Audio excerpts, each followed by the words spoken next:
So this is all a very live topic, and I'm delighted to be joined by some of the sharpest thinkers on this issue in the UK currently.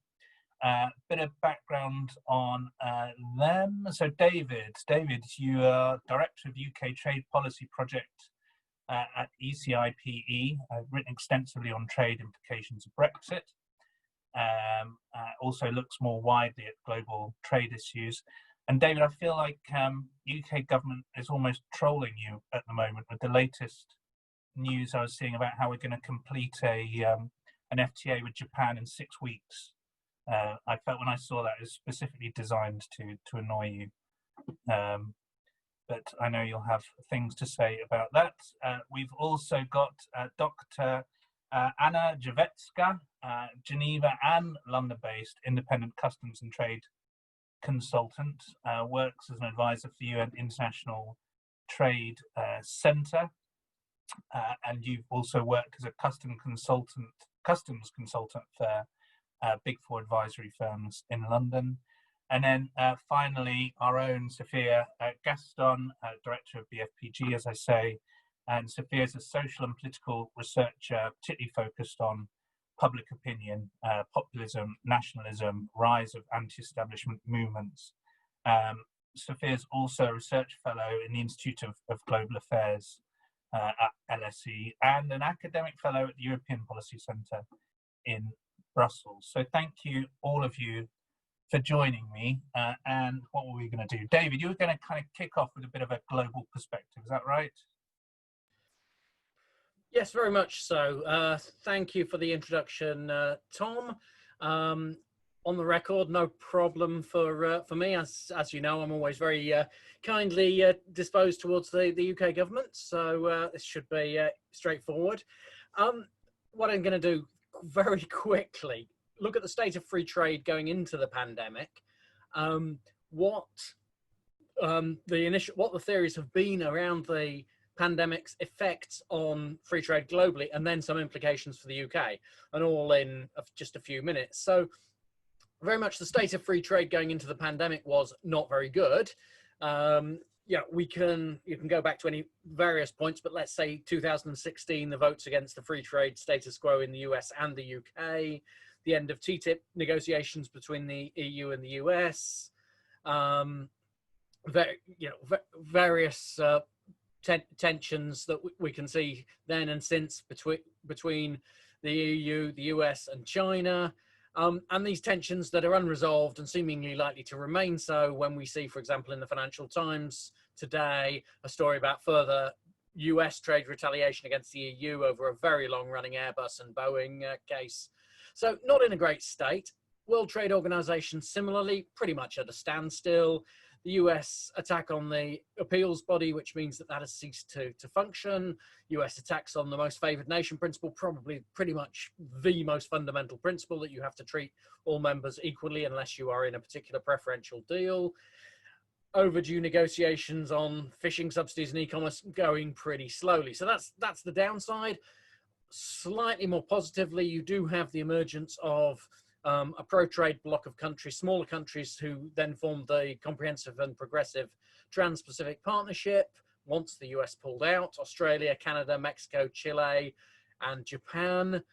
Still some progress on Africa trade. General slowdown in bilateral free trade agreements because the easy ones have been done. But, all is not completely lost. World trade still robust, slow growth, but growth at least up until this year. Very much based around global and regional supply chains, which actually cover the vast majority of trade, but also a growth in direct business to consumer trade in both goods and services internationally. Gravity effect of trade, notwithstanding that can in theory be international, still seems strong, and most trade still takes place regionally. And at least in theory, and I know Sophia has all the numbers on this, support for free trade appears to be strong, at least in theory. A US poll in 2019 said 64% supported free trade, compared to 51% in 2016. But whether that is actually sufficient to get free trade policies through, not entirely clear. So then the pandemic. So what happens then? I think three theories that we've seen during the pandemic. The first one, very much in the early weeks, was this was the end of global trade. Countries would increasingly stress resilience, reshoring, particularly in pharmaceuticals, personal protective equipment, then potentially food.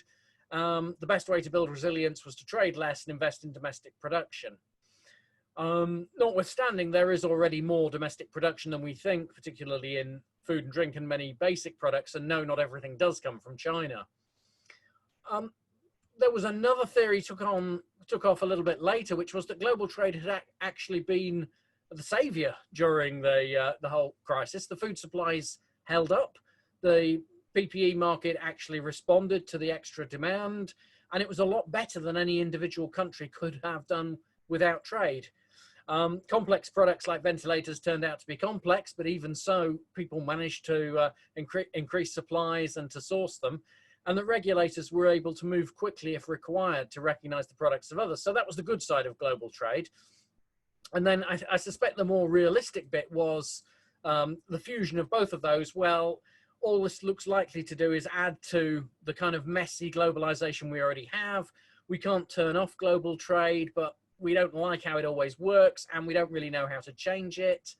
Governments are under pressure to do something domestically, but it's very hard for them to change the way private companies trade, particularly private global multinationals, and there's no real prospect of new multilateral trade deals. So we look forward now and we think, this is all going to be a bit messy. Governments will want to do more, but it's not quite clear what they can do.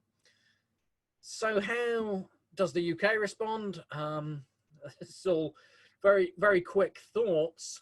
UK government trade policy has been, in terms of what it looks like, rather orthodox to a norm that countries were in a few years ago, basically to seek predominantly tariff lowering trade agreements. Very much really a catch up for the UK up to what other countries have in terms of their trade agreements, but little for particular UK policy areas. The predominant policy influence in the UK has been the pro-US lobby that advocates the UK does the trade agreement with the US, potentially joins their trade conflicts with the EU and China. But of course, the problem with that is the US is a poor trade partner. They don't offer you very much in return. And then we're starting to get into the whole food and chlorinated chicken, and all trade experts do have to include the phrase chlorinated chicken in any presentation they give these days. Our natural trade friends would seem to be the CPTPP countries, middle-ranking pro-trade countries, but the problem is there aren't any of them in Europe, and economically it doesn't mean much to us. The CPTPP also has some quite strong US influences on its text. So we're starting with free trade agreements with those countries, which doesn't give us much, but while we still think through those policy issues and whether we join CPTPP. But it's still the case the EU and countries closely related to the EU in terms of trade, like Turkey, Norway, Switzerland, account for 53% of UK trade. And we can't ignore that. The EU is also a regulatory superpower. And good report out by UK and a Changing Europe today about how we're risking manufacturing jobs in areas like cars and aircraft by putting barriers in place, leaving EU regulatory bodies. And that seems like an issue that's going to come up quite a bit in the coming months. Can the UK solve US, EU, China tensions? No, I don't think we can. Probably shouldn't try to, and we probably shouldn't try to inflame them. I don't think we can be the leaders in the WTO, but hopefully we can be positive influencers. Again, alongside those mid-tier countries. Developing countries have kind of slightly disappeared from the UK trade debate. We should be generous to them in terms of unilateral preferences, but those have to count for something. And I do have a concern that we're pursuing trade agreements which will actually be detrimental to the interests of developing countries. So that's something we possibly should look at again. And yeah, to me, it looks like the EU and mid-tier powers are the areas where we should be focusing our strategy, trying to contribute to WTO survival, or in the event of a Trump second term, I don't think the WTO can survive. That's not a new thought with the US as members in the event of Trump being re-elected, in which case we're into the realms of what are the alternatives. But trade is alive, the world is messy, and we need to reflect that. But I fear we're still fighting the Brexit wars, and really we need to get on with working out what we need. And that's my slightly more than 5 minutes, I think. Indeed, indeed. Well, it's a good scene setting there, David. Thank you very much. And then to focus down more onto the UK context, Anna, do you want to kick off with some thoughts? I don't know if that will be focusing more on the UK, given David's very comprehensive overview of the state of the affairs currently in the world. So I'll probably echo a lot of what David has said, or just try to add to that. It's not unusual for me to say that I agree with David, so I'll say that again. I think when it comes to the impact of the pandemic on the UK's trade strategy or the UK's trade policy, there are, I guess, couple of elements here. One is that we don't necessarily really know what the UK's trade policy is yet. It's a bit too soon to tell, especially in some areas. When David mentioned the WTO and the kind of multilateral aspect of the trade policy, the kind of global aspect of the trade policy, where the UK potentially could lead on some things like the global green recovery, these kind of initiatives. That's something that the UK can get into as time passes, and also as David said, when it stops being preoccupied with the main thing in the trade space, which is Brexit and the future relationship with the EU. So there's some potential for the UK on the kind of multilateral stage. The TPP is being quoted. It is a free trade agreement, and the primary interest might be in terms of lowering tariffs and access to market, but there is some sort of a notion that signing or accessing this trade agreement might have geopolitical factors and could be potentially viewed as a kind of coalition of countries that are interested in doing things that the WTO is currently not able to do, given its state at the moment. So that's the kind of the global level where there is definitely some potential, but we really don't know what the UK's vision is. We hear this concept of global Britain and Britain being the champion of free trade, but that doesn't really go any further than just slogans and the concept of free trade, which is very much undefined. What is free trade and how do you achieve it? Is it through the WTO, through FTAs, or both? In terms of trade agreements, and again, as David said, that's a very good point about catching up. It kind of reminds me of Japan's initial free trade agreement strategy back in the beginning of this century, where Japan was kind of late to the game. It was one of the first, if not the first, Northeast Asian nation to sign an FTA, but it was quite late to the game globally. And it signed a bunch of agreements kind of left and right as David said, just to play catch up. And it seems that this is quite similar to what the UK is doing at the moment. What was interesting with Japan is that within the Ministry of Economy, Ministry of Economy, Trade and Industry, there are two different kind of sides to the ministry, or two different bureaus. One is closely connected to the industry, manufacturing industry, which could potentially be seen as their version of BASE, but I don't want to go into the UK structure of the government, so I'll just leave that. But one is connected to the industry and companies, and the other one is more of a trade policy body and team. And when Japan started signing trade agreements, some of these trade agreements were driven by the team that speaks to the industry and works very closely with the industry, and some of the trade agreements were driven by the trade policy side of the affairs. And these were more, I don't want to say PR FTAs, but these were FTAs with a strategic purpose rather than a special kind of interest from the industry. And it seems to me that a lot of the FTAs that the UK is announcing right now, or might want to sign in the next couple of years, might be more of a kind of good step forward, or a good practice, rather than necessarily a groundbreaking change in terms of trade and volume of trade. The agreement with Australia and New Zealand is obviously key here. It's very unlikely that that will be very significant for businesses. Even with the US, a couple of years ago, I think British Chambers of Commerce and some other organizations as well did a survey of trade agreements that companies would like to see, and oddly, US wasn't at the top of that list. US is something that a lot of companies would welcome, but it wasn't a burning, necessarily a burning need from the industry.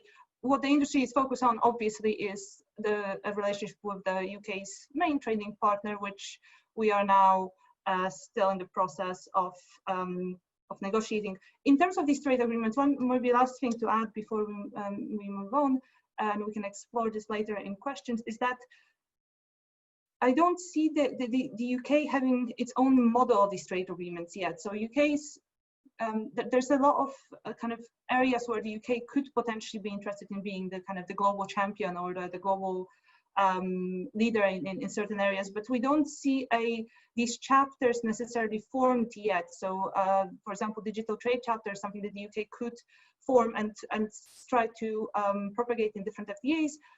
That's perhaps about to happen, but we don't see that yet.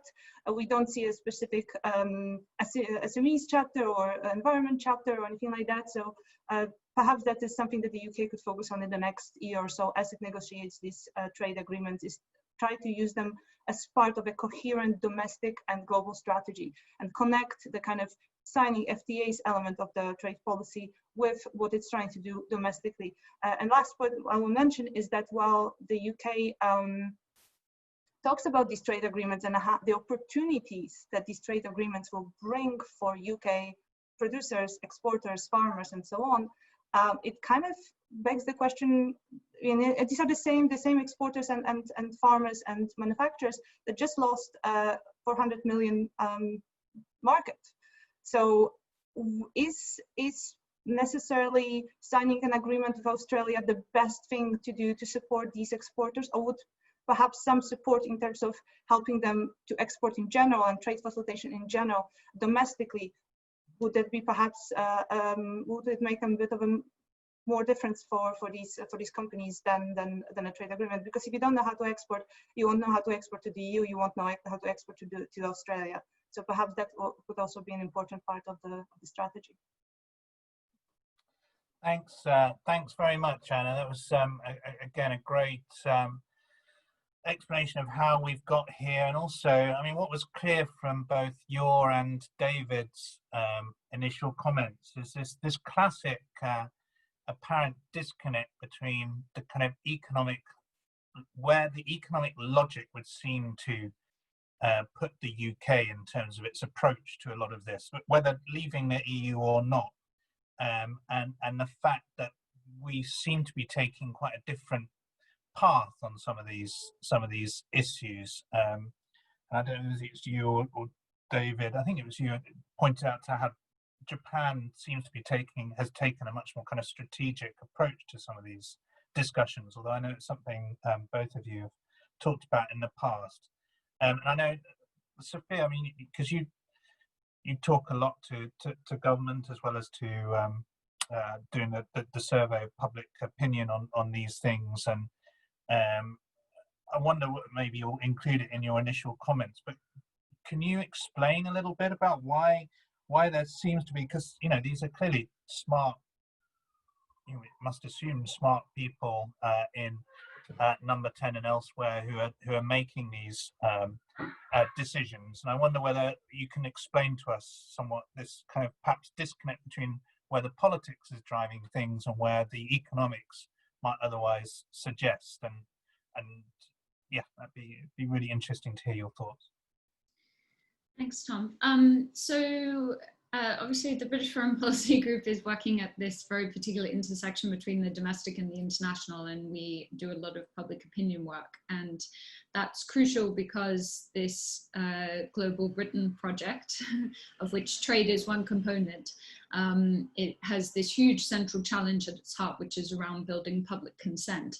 And I think this is particularly difficult around trade because it's such an emerging issue. It's not something that has been dominant or had even a kind of relatively significant part in our national political discourse for say about 40 years. So these conversations are quite new, but that said, at the same time they're intersecting within conversations that do feel very close to our political sphere, not least of all Brexit, but actually these kind of much deeper, longer term trends around attitudes towards globalization and the degree to which Britons are supportive of us being an open and connected nation in the world. So I think it is important to remember that when we are looking at public opinion on trade, we are talking about an emerging issue of growing salience around which opinions are being formed in real time, but interacting with much deeper seated, much deeper social, broader social and political and economic attitudes. So public opinion is very malleable at the moment, and certainly in government there's a lot of work going on trying to think about how you bring people on board with this Global Britain project. But it's very difficult to actually understand and make sense of public opinion at the moment because trade has become incredibly fused onto these Brexit identity axes of polarization. And trade, of course, has become very linked into the sort of pro-Brexit position and the Global Britain project. So there's some really extraordinary ways in which public opinion is actually sort of emerging and also shifting really dynamically in real time on this. And it's very difficult as a social researcher to try and work out what of this will be enduring and resilient and what actually is likely to shift when these conversations go from being in a very theoretical and abstract and even ideological frame into something where people are starting to think, oh, hang on, this might really affect my livelihood and my day-to-day life. The Brexit polarization is affecting at the moment people's attitudes towards trade in general. It's affecting who they want us to be trading with, and it's also impacting the issues that they're concerned about around trade and whether or not they even discern that there are issues to be concerned about at all. And this is a strange phenomenon because what in very reductive terms, you have a situation where essentially many of the people who traditionally have been the most concerned about aspects of trade have been probably harboring the most sort of protectionist and isolationist tendencies towards foreign policy in our trading relationships, and now some of the people who are holding the most positive attitudes towards trade. And then you also have a lot of people who traditionally very internationalist, very open and engaged in the world, would have been very pro-free trade, and now because of their opposition to Brexit and what trade has come to stand for, are expressing deep concerns about our trading relationships and the idea of trade in general kind of being a project that means we're trading with everybody else and moving away from the EU. So it's really difficult to work out what of this we should really take.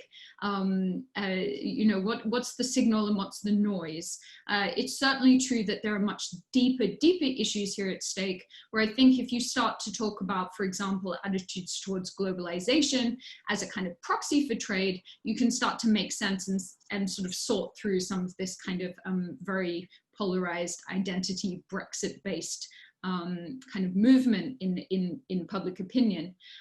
So I think it's important to remember as well that there obviously has been this bigger challenge about globalization, I think, being positioned as something that felt inevitable. And I think that trade to some degree did fall within that spectrum. Citizens are very clearly wanting to have a sense of control. There needs to be a degree of national sovereignty that can be kind of infused within these projects of being trade, you know, trade, whether that's trade or any other forms of multilateralism or international connectivity. It's also true that the COVID pandemic, of course, has kind of accelerated some of the trends towards, for example, onshoring supply chains and trying to build more resilience in our own kind of manufacturing capabilities. So it would be fair to say that the overall landscape towards free trade has probably, from a social perspective, diminished somewhat over the past 5 to 10 years. And I think certainly we can never forget that we, still do have this specter of the 2008 financial crisis kind of hanging over things. If you look at other nations, though, there are ways in which that public consent can be built that can, to some extent, diffuse some of the sort of individual level citizen concerns and stop it becoming such a tribalized conversation. Certainly in Australia, there was for a long time actually quite a bipartisan level of support for free trade. It was not something that was politicized. And I think part of the way in which they were able to do that is to directly connect the dividends of trade to ordinary people's lives. And I think here in the UK, it's going to be crucial that this new conversation around trade is very much fused, as I think, Anna has also mentioned, it very much needs to be fused into this domestic renewal project. It can't be seen to be almost a contradiction to the messages that this government is promoting around saying, I understand, I hear your concerns, and we need to, very much focus on regional inequalities and so on. So I think removing trade from seeming an elitist, out of touch, globalist kind of concern to something that has real advantages to people's lives. So I think it might never be possible to inspire a deep passion about trade. I don't think it's ever going to be an issue that for ordinary people is an area of deep interest and knowledge for them, but I think it will continue to play into various identity frames. So I think the real key task here for government is to position trade as a crucial part of the UK's economic resilience. So I think that is going to be one of the central challenges facing this government, and I'm sure we can talk more about that in the discussion. Thanks very much, Sophia. And I think that was a really useful, well, it was a great kind of, whether consciously or not, answered that point that I raised about the kind of apparent contradiction. We'll go into Q&A. I'll kick off. I've got a couple of questions to get discussion going, although I see people are bringing their questions in. Again, just to reiterate, if you do want to put a question to our panel, you can do that using the Q&A, and I will try and cover all of them to the extent that I'm able. I mean, I suppose the first, and that was a good kind of launch pad into this first question that I have about the case for optimism. If you were to try and understand where the UK government is coming at this, and David, perhaps addressed to you primarily, because as Sophia pointed out, that there's an attempt to gear the economic priorities with kind of public popular concerns, and that's perhaps the first time that there's been an attempt to try and engage with both of those since the 2008 financial crisis, and the growing anxieties that public anxieties that there seem to have been around globalization and left behinds and these kind of agendas. And it might, to your point, Anna, explain why FTAs with Australia and New Zealand are important beyond the small economic benefit they may be projected to bring to the UK. They're important because people want them, and they may want them for non-economic reasons, and that's fine. So if you were to make the case for optimism about kind of free trade and the UK's role in all of this, isn't the UK one of the few countries in the world to actually be trying to search for something of a compromise between a kind of a narrow data-based free trade economic approach to trade, and something that actually tries to respond to voter concerns in a way that potentially could be, once we've emerged from the kind of current chaos, be looked back on as at least something of a model for how governments can try and bring the gearing between these two different social and economic aspects? Yeah, broadly, I think the case for optimism for the UK is that broadly we are pro-trade. I don't think we easily join in the protectionist waves. It kind of goes against the grain, I think. A second one is that, and you know, a lot of these are going to come into the category of we could be optimistic if only. I mean, a second one would be actually starting from relatively from scratch. You know, potentially gives you an opportunity not to fall into some of the old traps. You know, not to get hung up on agriculture, for example, which is, you know, a very small part of your economy. Potentially to see which areas of regulation you're happy to sign up to, others which areas you want to go forwards.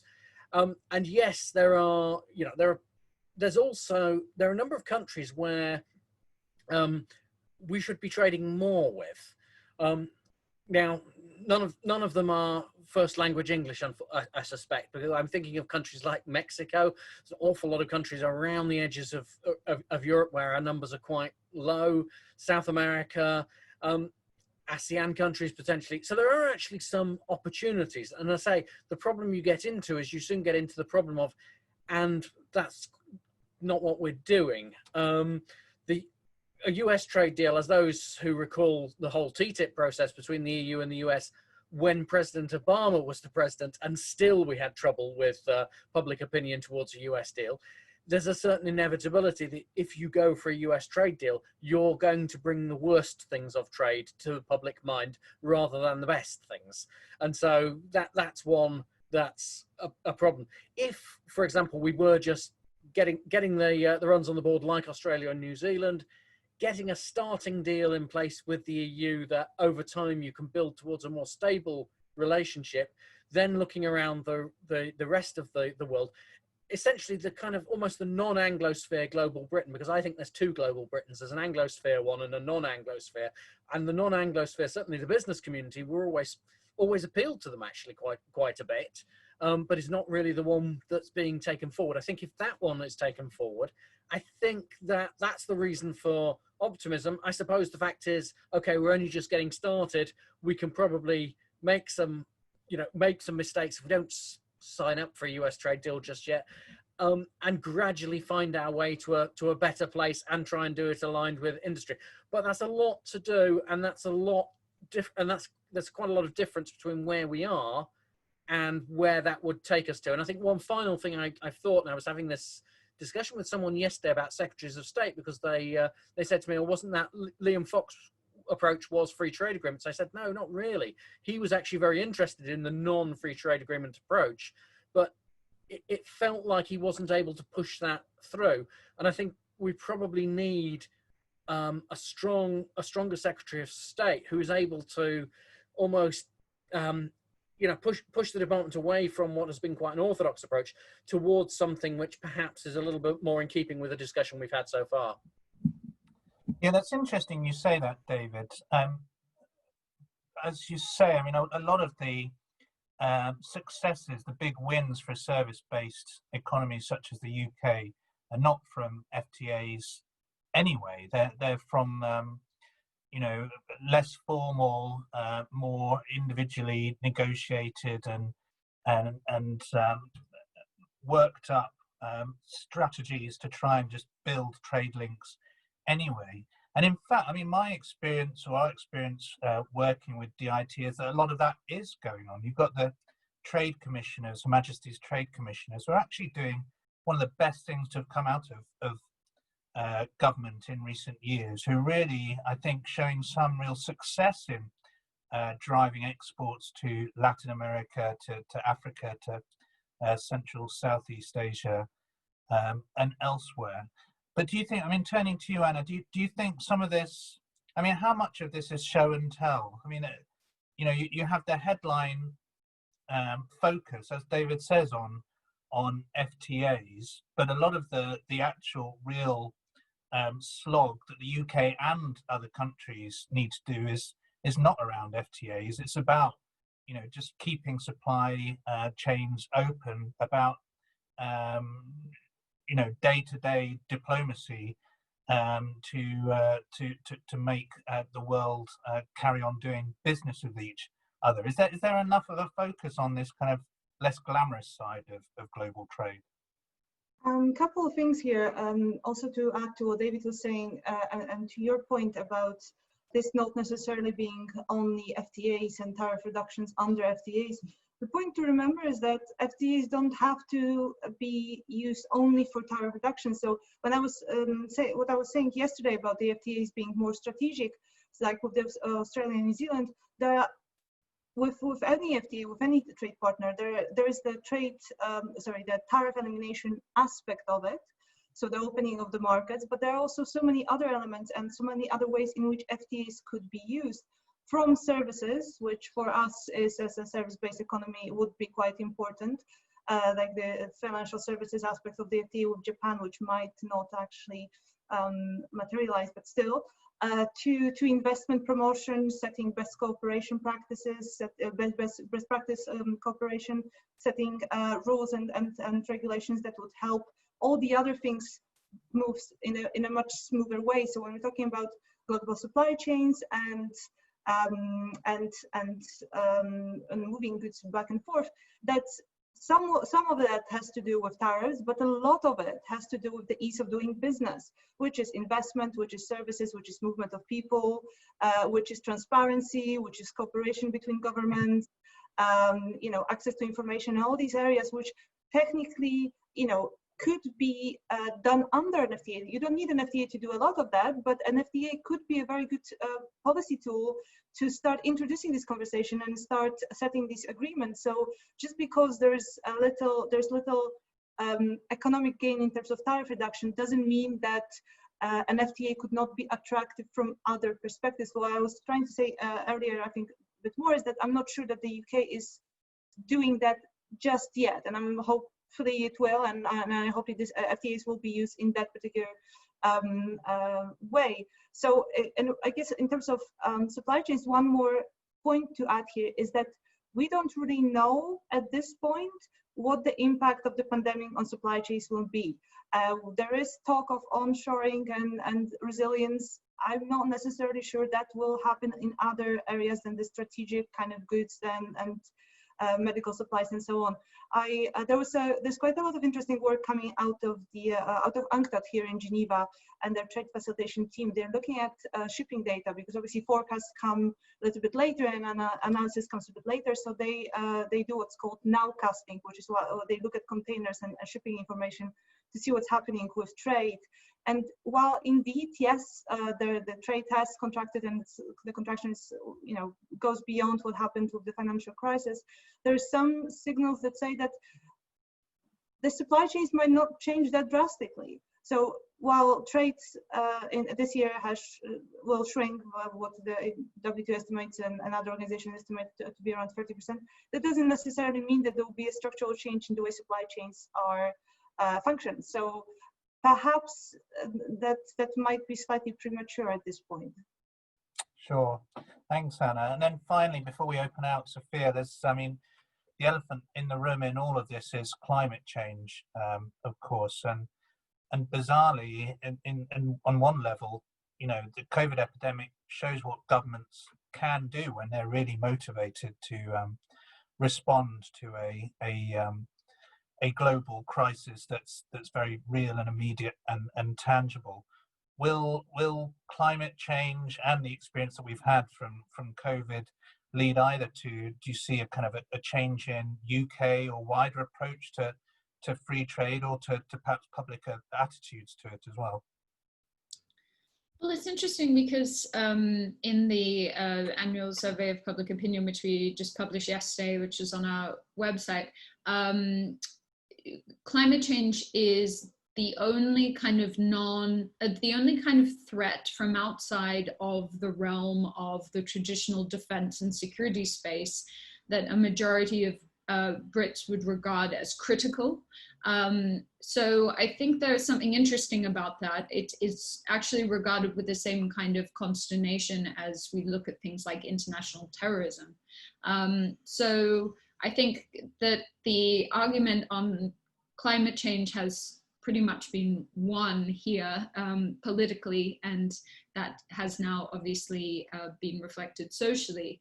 And I think a lot of the conversations in government now are, we have this once in a lifetime opportunity to completely reset, you know, not just our kind of economic settlement, but also our social and political settlement. And certainly a lot of the discussions around the economic recovery are now very much framed within the concept of a green recovery. And again, I think there's some interesting ways in which that can be fed into the Levelling Up project, but it can also as well align well with the Global Britain project.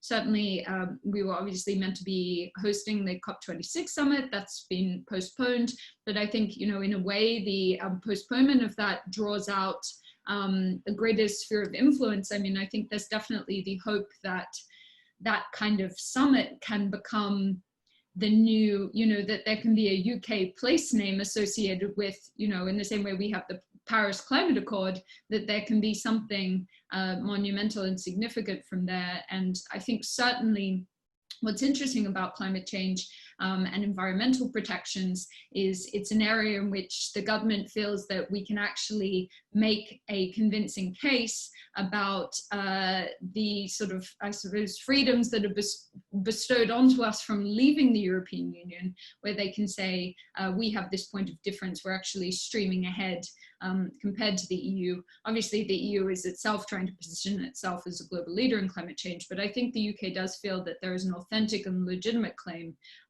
to be kind of leading the Western conversation on this. And I think that we will also start to see you know, the environment playing a significant role, not only in the conversations that we have around our free trade agreements, but also thinking more broadly about this integration between the FCO and DFID, and the potential integration of trade within that portfolio as well. Just starting to think more about the global South, particularly because we do have this increasing kind of concern and attentiveness to China's activities, and I think their integration of their approach and their kind of, you know, they're always trying to very kind of deftly combine economic and kind of investment, infrastructure, aid, development, and a hell of a lot of soft power within that. I think that we'll start to see some of that thinking coming through into the government here, and I think that the environment, as I said, feels a legitimate platform through which we can start to express a more cohesive international agenda.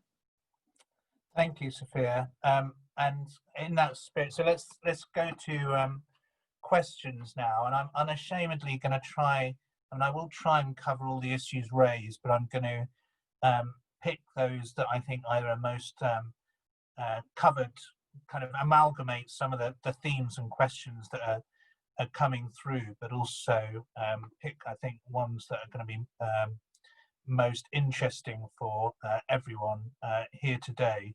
I want to start with Africa, actually.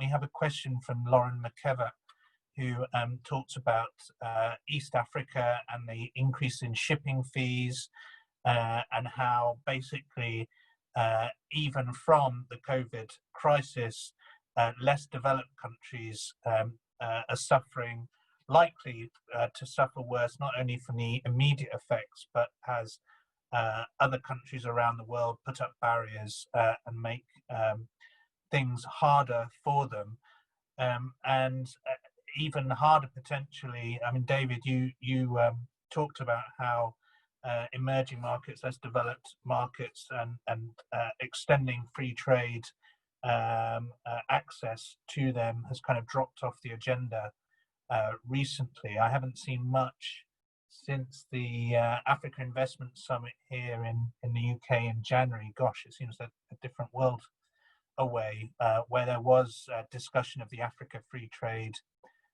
Agreement. That all seemed to have kind of fallen a little bit under the radar. I mean, in this kind of increasing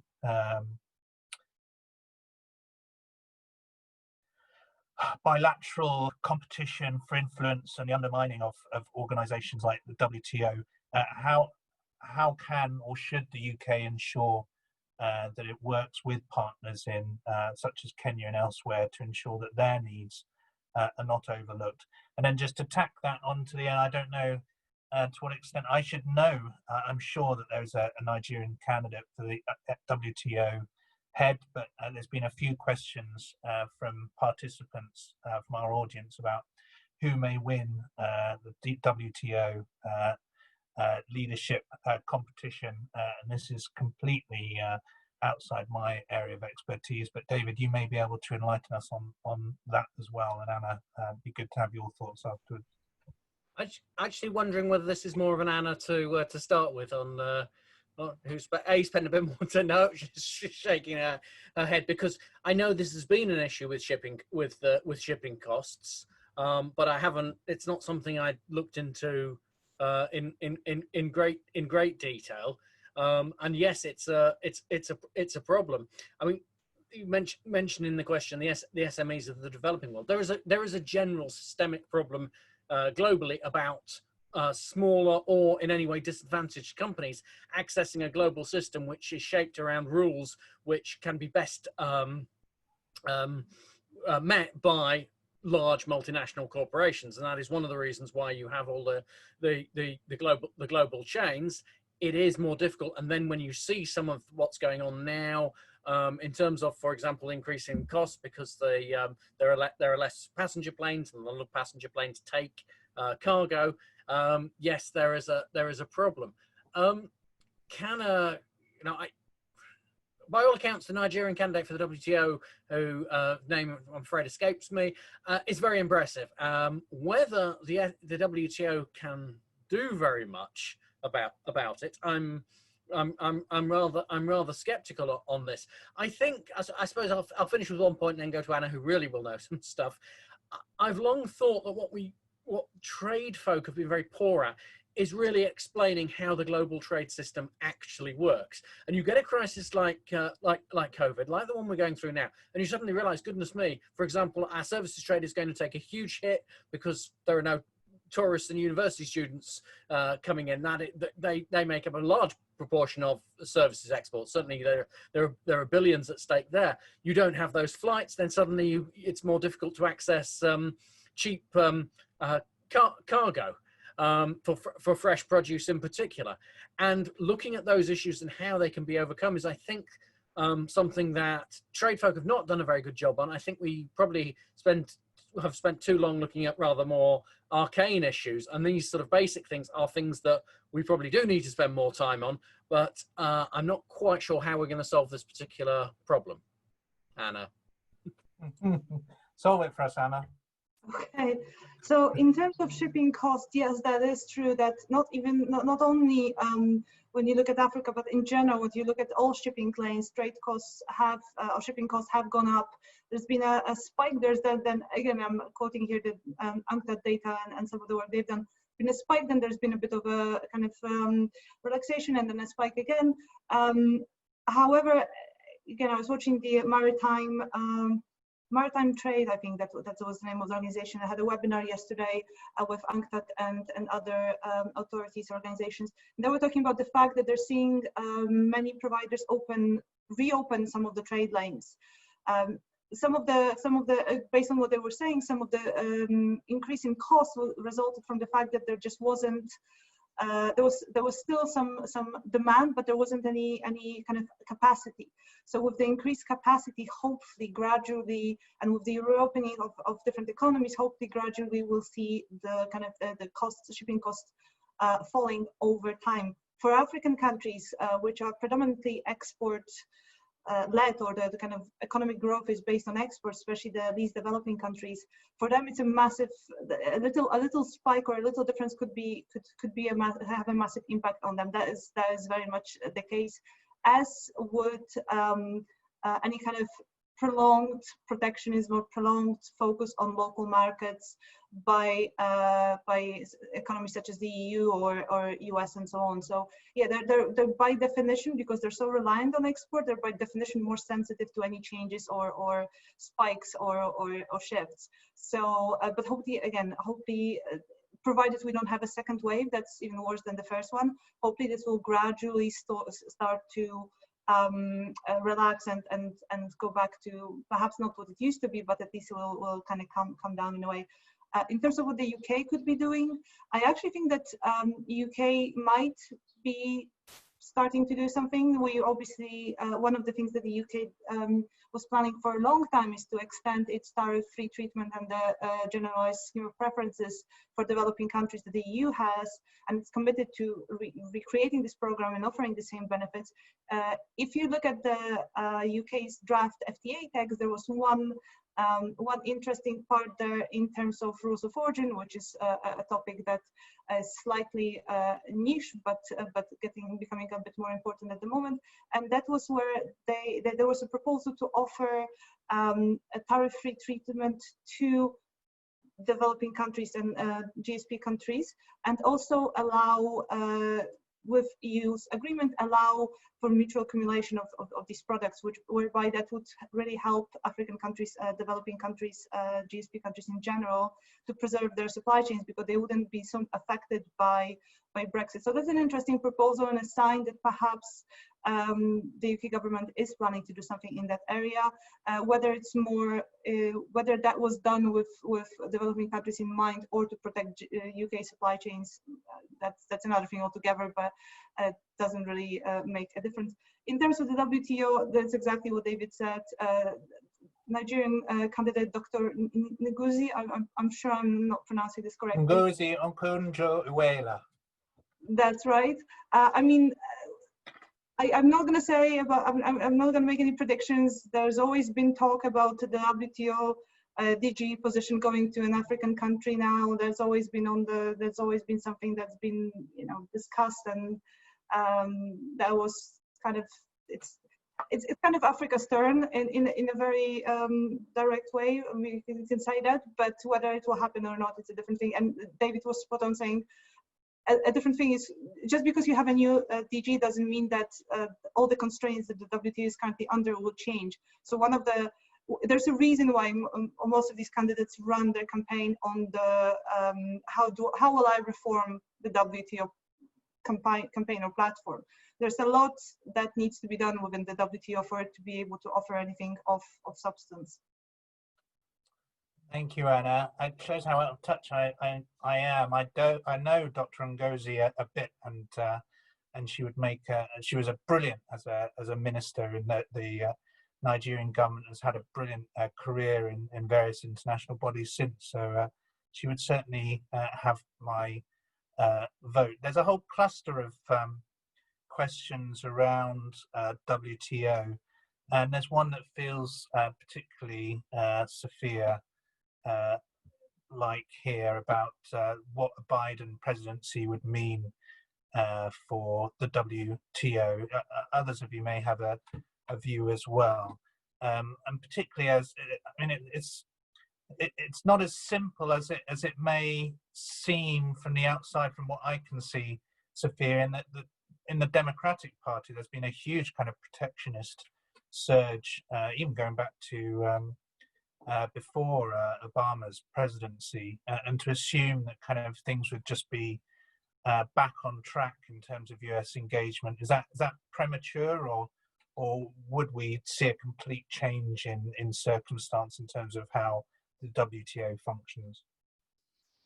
I think you're absolutely right to highlight the fact that there are actually some areas of the America's behavior under President Donald Trump that actually have their roots very much predating Trump's own presidency. And so it's important to look at the longer term context here. Obviously, when Hillary Clinton was seeking to win the presidency, we were in this incredibly extraordinary moment around TTIP, and everything was sort of falling apart. And there was this very dramatic pivot towards a more protectionist stance. That was because they were essentially trying to fight over the same electorate. The electorate itself has changed dramatically under Trump, and Trump himself has, changed the parameters of your engagement here. So, I mean, there are issues like China, for example, which, there are people expecting some dramatic kind of step change in the United States approach under a potential Biden presidency, when in fact, you know, the rather hawkish view on China now is essentially bipartisan and has widespread support within the Democratic caucus. I think the concerns around multilateral institutions and how fit for purpose they are with the very, you know, particular situation that's going on in advanced liberal democracies, I think those conversations will continue. That said, I do think that Biden will try and fundamentally differentiate himself from Trump by trying to quite actively and performatively reestablish and repair America's international relations and try and kind of reinstate some sense of America as being, you know, a positive global actor, because I think there is actually some degree to which Trump's plan has kind of backfired, because I think there is actually a way in which the America First sentiment, which is deep-seated and long established in the United States, in which that can also be held alongside a desire for America to be seen as a responsible citizen in the world and to have a degree of prestige and pride in its international standing. And I think that some of that has unraveled under Trump, and I think that is unsettling citizens, many of whom may have actually voted for Trump in the first time around. So I think we know that the margins of this presidential election are going to be incredibly narrow, but I think that Biden will try and consistently present himself as a pragmatist. He is going to be, you know, obviously under significant pressure from actually a progressive wing of the party, more so than the necessarily a wing that is pushing him in a protectionist direction. I think that where he lands on this is probably always going to try and come down a middle path. I don't think that trade is going to be an area where he tries to eke out a kind of dramatic new future for the United States. I think he will be trying to reestablish America's standing within existing multilateral institutions, push for a narrative of change, reform, rather than rejection. And that's how he differentiates himself from Trump. And I think that he understands that that is a strategy actually in many ways to securitize. It's kind of ironic after this very long period where a lot of these anti-establishment movements came from this idea that the status quo was always practicing this, you know, rhetoric of let's reform from within. When you've had a situation where someone like President Trump has come in and he really has pulled America out of this and that and has cut the ties on a lot of things, I think in a way, reform from within might have a kind of renaissance. Oh, thank you very much, Sophia. And can we stay with you as well, because we've got a question here about international, from Michael Patchett Joyce, about given the international respect for English law, is the UK in a unique position to promote post-pandemic free trade through rule of law initiatives, judicial training, support for common law, international commercial courts, and so on, in many countries and jurisdictions? And this somewhat touches on one of the big events of last week, of course, which is the merger of the announcement of the merger of FCO and DFID into a new department called Foreign, Commonwealth and Development Office to be launched in September. I mean, does that merge in a way, and the suggestion there'll be a renewed emphasis on a kind of a more blended recognition of the interdependencies between interests and international development? Could that lay the groundwork for an initiative around these kind of basic, I suppose, support and capacity building initiatives around free trade globally? Yeah, well, I think that something that it was quite interesting in the public opinion polling that we published this week is, you know, the distinctions between those who want our foreign policy to be values-based and those who want it to be driven by our strategic and economic interests is becoming quite fused onto the party political polarization. And I think, you know, it's very much a project, I think, for this government to try and make the case that they're not mutually exclusive, And I think that they would argue that the FCO-DFID merger facilitates that, and any potential future merger bringing trade under that one single international department, I think again would be presented in such terms. The only third thing, I'm sure David and Anna have interesting things to say on this as well, but I would just say that in terms of our very specific established expertise in the realm of legal services, but also in terms of governance and standards and regulations and so on, we often don't talk about these as critical strengths in our international offer and incredibly important parts of our soft power. They've been incredibly important as well, for example, in our engagement in places like Africa and other Commonwealth nations. And I think that we definitely should be thinking about these sorts of aspects as a critical underpinning of our trading and investment strengths as well, just in the same way that we should think about how they can integrate into our aid and development projects as well. Thank you. And on that theme about the strengths and also perhaps the values that underpin them, there's a couple of questions from Stephen Hurt. Welcome, Stephen. Good. It'd be nice to catch up with you at some point soon.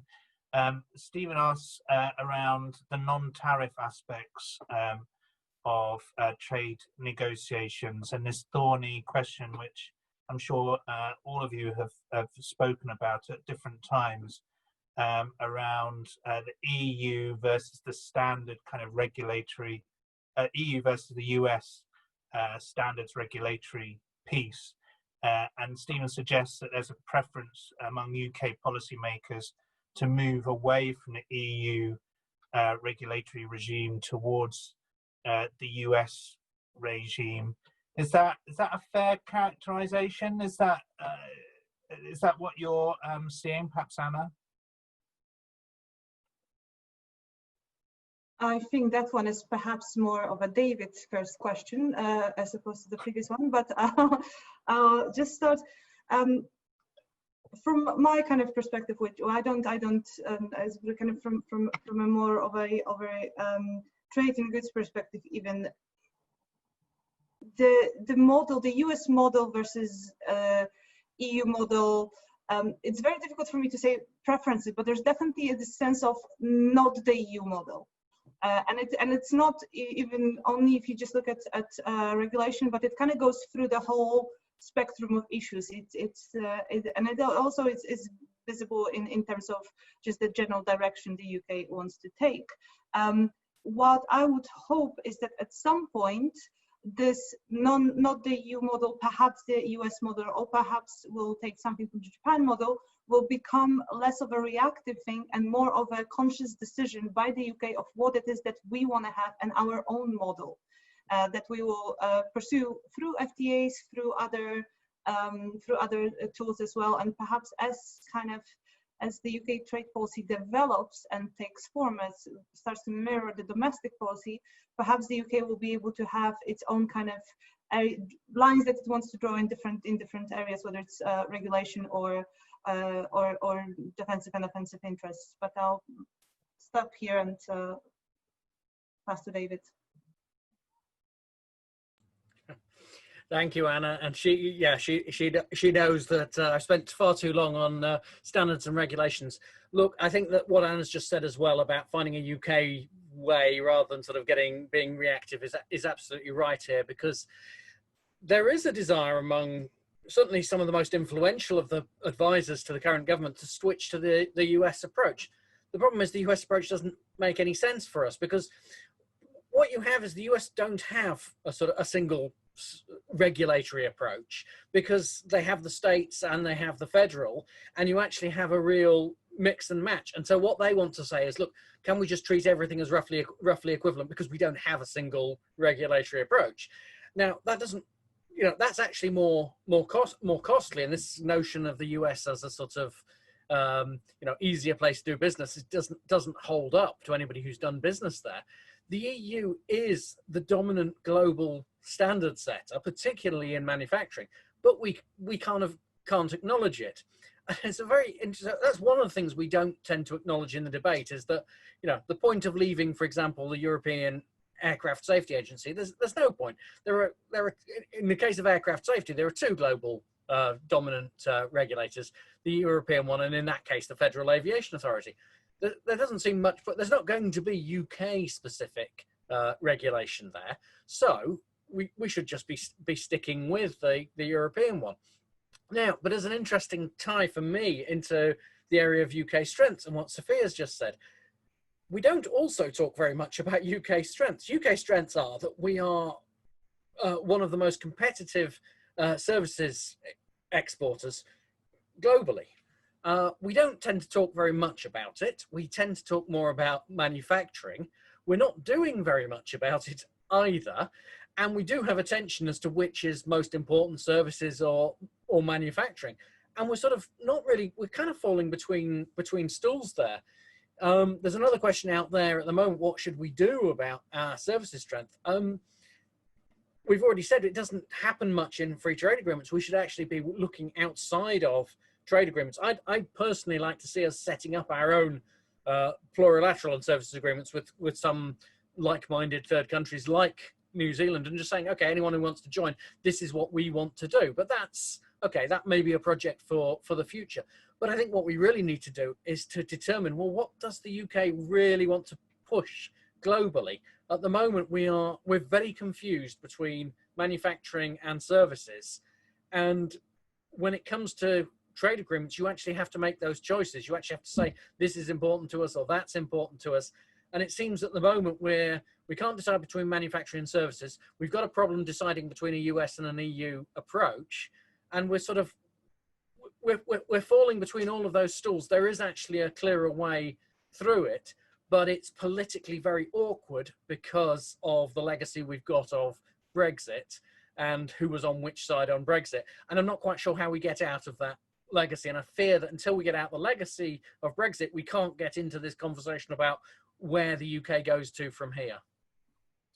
Thanks, David. I mean, that question of understanding popular preferences and strengths is very much, you know, part of BFPG's mission, and it may be that kind of a lack of mindset of trying to understand in greater granularity what the preferences are and kind of what are the choices people are prepared and the compromises people are prepared to make.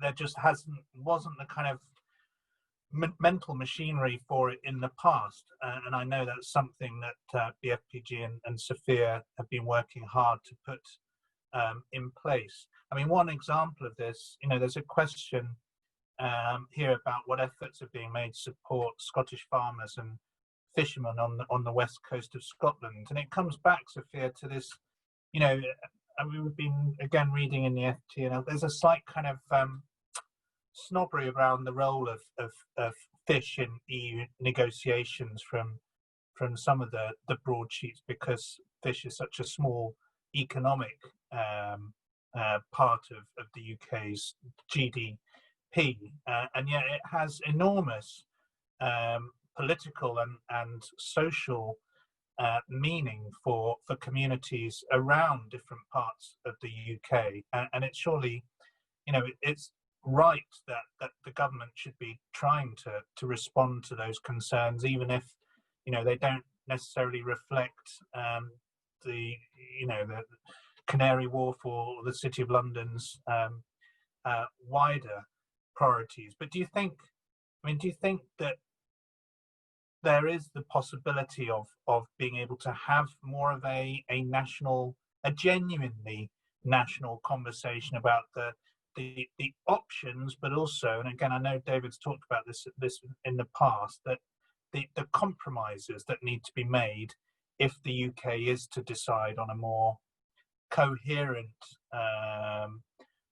economic trade direction? Well, and I certainly, as you know, am a person who's very interested in the project of helping policymakers to understand and respect, I think, the true diversity of opinion and concerns and preferences going on in the country. Obviously, we need to give dignity and respect for all of these concerns, and I think that absolutely goes to the meaning of, the reason why fishing has become so totemic is because, there is this sense that the fishing industry was something that people passed down, that profession, it was passed down, a vocation between families, that there were communities that were built around it. And obviously, something that has been laid bare in the aftermath of the financial crisis and all of the kind of problems that we've had around, social cohesion and sort of collapse in political engagement and trust in the aftermath of that. That there is this deep disquiet about this tremendous process of restructuring our economy that took place over, a period of 30 or 40 years. This shift from an economy in which sectors such as manufacturing played a much bigger role to a services-based economy. I think the challenge for trade is that often the conversation seems to be made and had and fought in the sort of area of services, which people don't quite often have their heads around, and it's difficult to think about what your personal contribution is to that economic project. When actually then sometimes it also seems to touch on very kind of visceral aspects of people's lives and values that they care about. So it's something that can both seem deeply emotive and personally affecting, and then also incredibly removed and abstract and elitist. So I think that the conversation around trade has to take place within a broader reframing of our conversation about the national economy and helping people to understand how they can actually be contributing to that and the sense of agency that they have within their own economy. I think the point with globalization is, the point at which people could no longer kind of pull up the bonnet of the car and look into the engine and understand their own contribution and how things worked in the economy. I think that abstraction of the economy was incredibly powerful, and it really created a sense of powerlessness in a lot of people. And we know that having a stake in the economy, and also, of course, we know that the sort of physical place of communities are incredibly important to people. So I'm sure that the Leveling Up project is going to be looking at a lot of these. The question is how you kind of try and chart a pragmatic course where you respect the fact that our economy has changed, that we cannot afford to be throwing services under the bus to save one tiny economic industry, but also giving dignity and credence to that industry and the much deeper issues, which are probably really about things like the fragmentation of community, making sure that all of that is being looked at in a holistic way, to the idea that you could siphon off trade and just deal with that as a public opinion issue is just extraordinary to me. This is actually about the economic settlement that our government will hold with our citizens. And, I think that we need to look at the full spectrum of inputs going into this. And I'm sure there are other levers as well that could help securitize people in their concerns around trade. So the government's going to have to grapple with all of that, and they're also going to have to think about, the messaging around this, because giving people a sense of a stake and an agency and a contribution, as I mentioned earlier in the Australian case, I think is incredibly important. And the sooner we can depoliticize trade and take it out of this very, very fractious Brexit, polarized, combative frame, I think the better. Thank you, Sophia. We're moving into the last 10 minutes, and I know in particular, Sophia, you've got another urgent appointment after that. So I'm keen to tie things off. On that point of the kind of politicization of trade, and David, this is perhaps to you, I'm sure you'll tell me that it's better suited to Anna. I keep getting it the wrong way around. But there's a couple of questions from David Lansman about trade defense.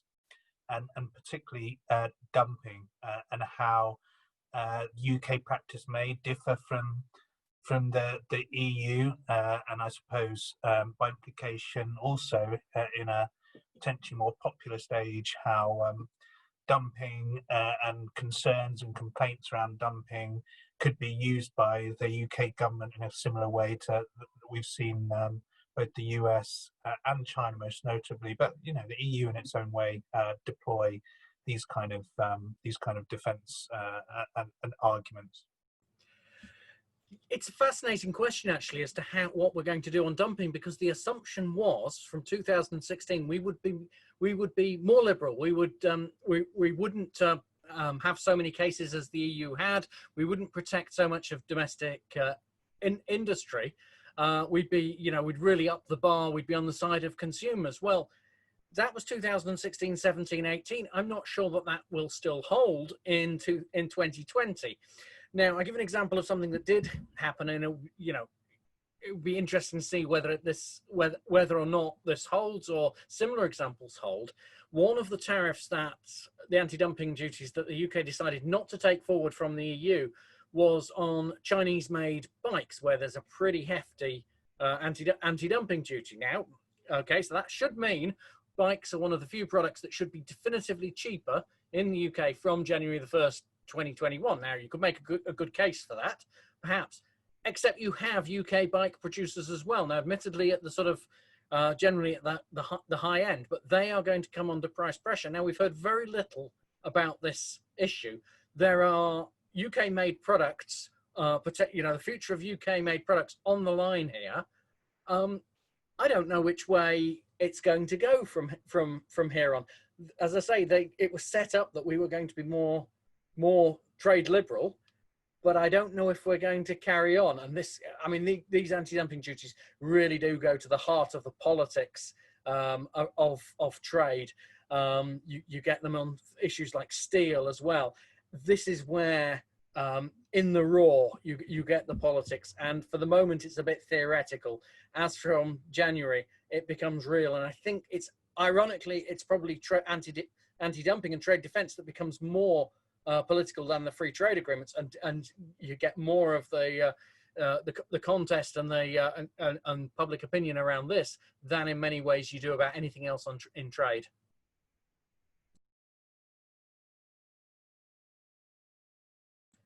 Tom, you're on mute. Unmute, yeah, sorry, I was doing that. Thanks, David. I don't know whether Anna, you have more to add, and we've had a couple of kind of just other questions to throw into the mix around this space around services liberalisation in general, and what the UK could do more in terms of pushing for services liberalisation, perhaps with a new president. That's from John Pete. The other just kind of googly to just throw into the pot as we're approaching the end is perhaps from Anna or from David, the impact on FDI now. We've seen some big falls, of course, and whether that matters much more than the threat to the auto industry and other sectors of the economy. Sorry, Anna, there's a bit of a bag of things there for you. I'll make a couple of comments, but then I'll pass back to David. I'm sure he'll want to have a couple. If he want to add something on services. So just to kind of add a couple of things here on the example of the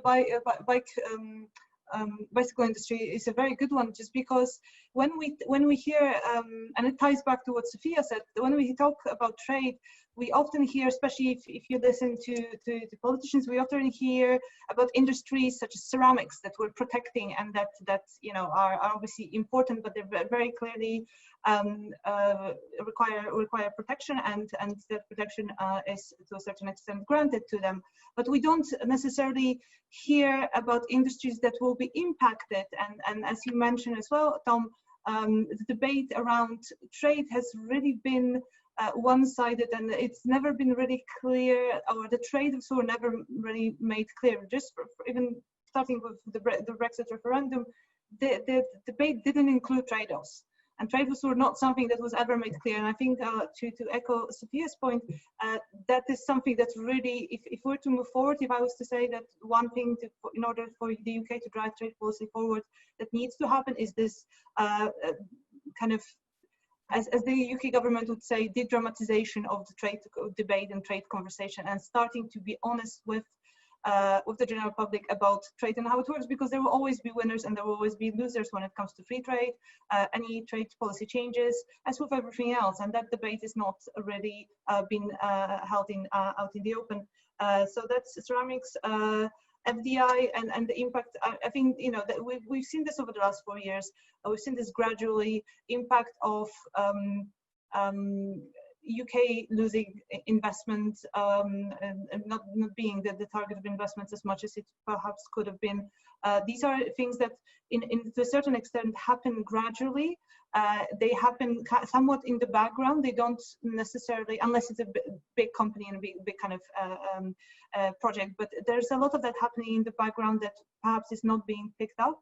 These are long-term trends that we'll see over the next 5-10 years.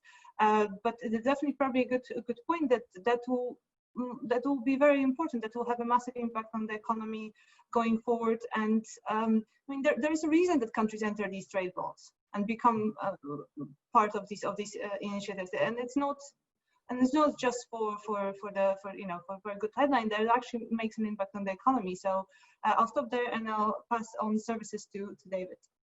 Okay. Before we go back to David, just to Sophia, I know that you've got to go in a few minutes, and there's a question from Stephen Hurt about whether this kind of trying to understand public perceptions and attitudes to some of this stuff is actually new, and he refers to the kind of the arguments that were deployed around Drop the Debt and Jubilee 2000. Could you say a little bit about, just briefly, you know, what do you think what is this new context for? I mean, we've touched on a lot of it here for trying to better understand public. Why is this so urgent to try and get this engagement going, and perhaps kind of next steps for BFPG as you see it? Well, I mean, it's true that this is not the first time we've ever talked about trade, and I think it's always important to remember that when the European Commission was doing its TTIP consultation in a frantic effort to try and retrospectively buy citizen consent, that the UK actually sent more submissions to that than any other EU member state, actually comprising something like 1/3 of all the submissions. So I think, you know, there has been a conversation about trade. It just hasn't been as central to our political life in the way that it is now. And it's incredibly urgent because there is a very febrile atmosphere around all of these kind of issues around globalization and connectivity. I mean, you know, this, as I say, there are long-standing trends underpinning a lot of this, but I think also what's been so extraordinary about COVID is that it showed, you know, coming back to the point I originally made about the inevitability of globalization, it showed that you can actually kind of pull up the drawbridge to some degree. I mean, I'm not saying that anyone would think those consequences necessarily have been positive, but I think the idea that you can shut your borders, that you can, you know, onshore your supply chains, that you can kind of suddenly kickstart manufacturing capabilities, you know, which you'd said had to be, you know, purchased through cheaper global supply chains. Like, I think to some extent we have shown that there is a huge power in the nation state. So, you know, rather than necessarily seeing that as a kind of existential risk to the future of a globalized, open, interconnected world, I think we should see that as a strength. We can demonstrate that it is possible, these things are possible, but that we choose to engage with them because they bring us benefits. So I think that's part of the communications challenge for the government. And we are doing a lot more work on these social dimensions of trade and many other aspects of our foreign policy. So yeah, please sign up to our newsletter if you haven't already. Thanks, Sophia. And I think with apologies, David, we should draw things to a close on that. Sophia, feel free, I know you've got to jump off, but I'll close off by thanking you, Sophia, thanking Anna in particular, and David for for joining us. This is, as Sophia says, it's an area where British Foreign Policy Group, but also British expertise with our mission to support greater UK exports for infrastructure capacity building and international development services from the UK. We're really in a, I'd say, incredibly interesting space, trying to understand some of the changes going on here, and we're keen to communicate them as widely as we can. On that basis, as Sophia said at the end, that unless we have a more nationally coherent and nationally supported foreign policy in all its facets, that in the 21st century that leaves us ever more vulnerable to those who would wish to exploit the divisions among us. So it's an incredibly urgent, important mission. I urge you all to support us any way you can. But thank you again, David and Anna, for joining us. Thank you all for joining us today, and I'm looking forward to future events, which I know you can look on BFPG or even British Expertise websites and see more about what we've got coming up over coming weeks. So thank you all very much again. Thank you.